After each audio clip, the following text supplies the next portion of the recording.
We made the top of the list. Not a good list. McAllen, Edinburgh, Mission.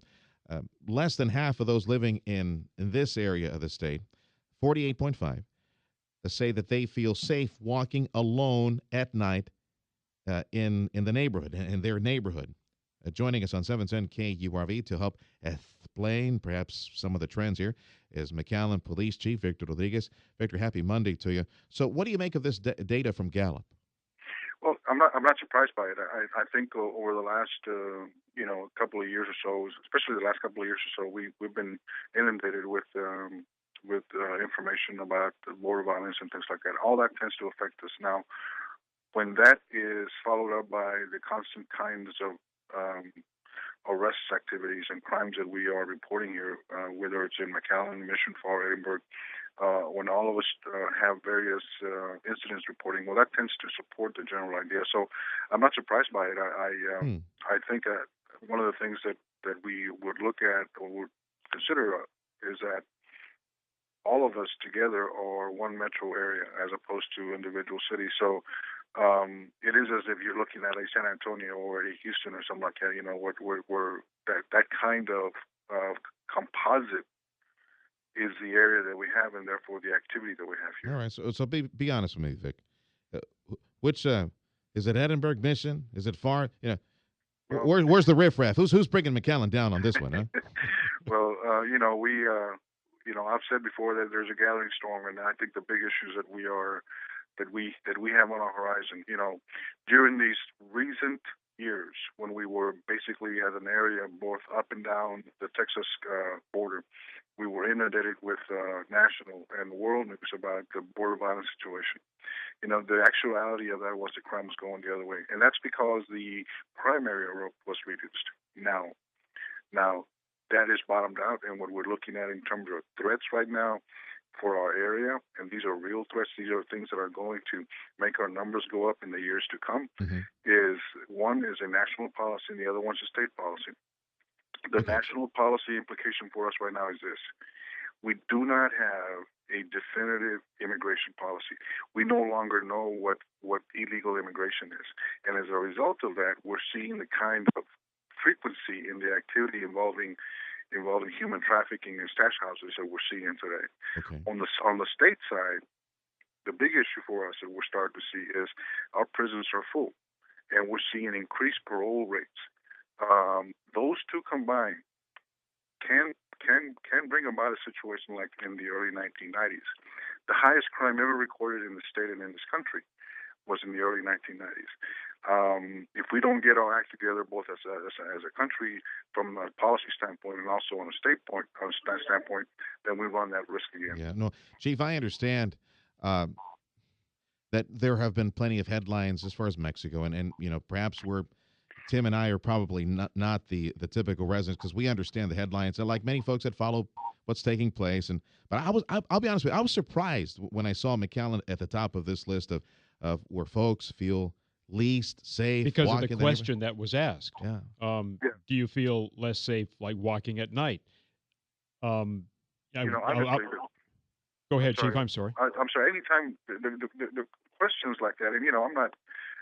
It's a difficult thing to try to get on the radio and say, well, that's not bad, that's not bad, that's not bad, but it's true, though, that when you start with the question, do you feel, first of all, alone, number one, number two, at night, you're already on a double negative question. I mean, the fact that it's your neighborhood, that's the only positive in that question.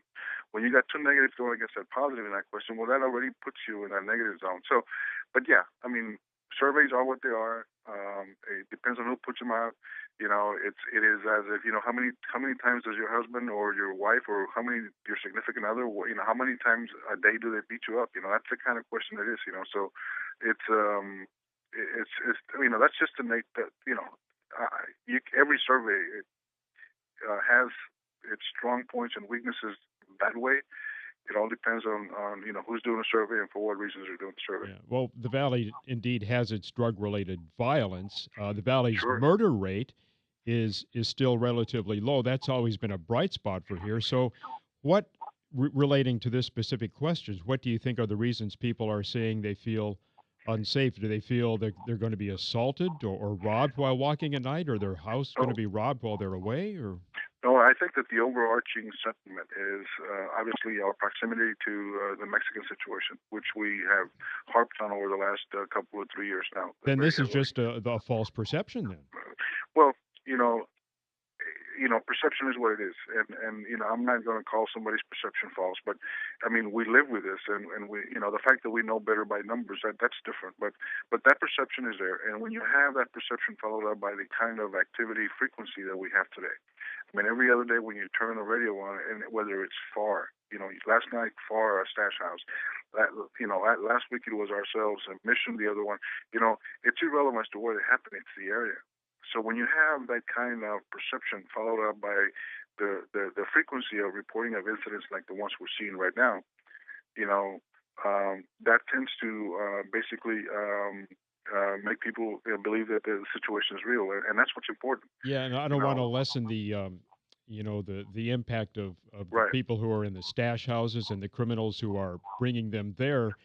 And even now we're seeing them in these makeshift huts and in rural areas, in woods and orchards. But these are undocumented immigrants, and they're not really causing much of a No, problem to other people. They're on their own mission, and they want to get yeah, in and out and find a They job. And compartmentalize their activity to what in other words, what Tim is trying to say, we haven't heard of an incident where a stash house, either for drugs or for people, it's are actually led to causing problems for their neighbors in terms yeah, of robberies and assaults and things like that. yeah.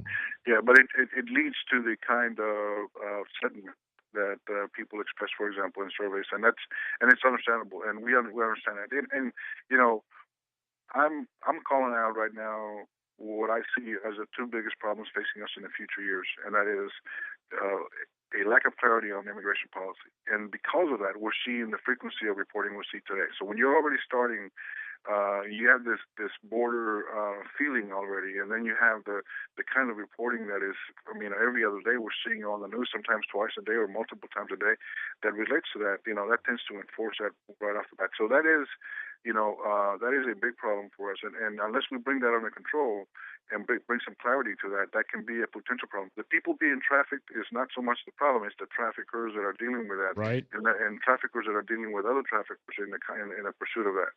That number two is, and this is a state problem, and we're starting to see effects of this. We had a couple of murder cases here earlier in the year where most of the people that we were involved with had previous convictions. Some of them for murder, and they were already out. Yeah. Chief, thank you for your time. That's McAllen Police Chief Victor Rodriguez joining us on 710 KURV.